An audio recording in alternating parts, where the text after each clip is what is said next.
আল্লাহ রাব্বুল আলামিন ওয়াদা করেছেন যে একজন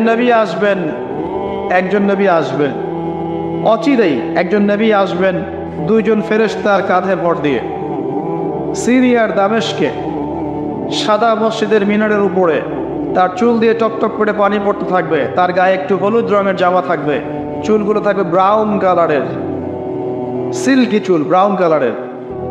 তিনি হচ্ছেন নবী ঈসা আলাইহিস সালাম, মারিয়াম আলাইহিস সালামের সন্তান নবী ঈসা আলাইহিস সালাম, যাকে ওয়ামা কাতালুহু ওয়ামা সালাবুহু, ইহুদিরা যতই বলুক তারা তাকে হত্যা করে নাই, তারা তাকে ক্রুশবিদ্ধও করে নাই, বাল রাফাআহুল্লাহু ইলাইহি, বরং আল্লাহ তাকে তার কাছে তুলে নিয়েছেন, সুবহানাল্লাহ।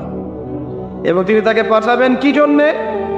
কারণ শেষ জামানায় ঈসা ইবনে মারিয়াম এই জেরুজালেম থেকে সারা বিশ্বকে শাসন করবেন এই কারণে, এবং তার হাতে আল্লাহ রাব্বুল আলামিন মসিহুদ দাজ্জালকে হত্যা করাবেন। একজন নবী এর হাতে বিশ্বের ইতিহাস শেষ হবে।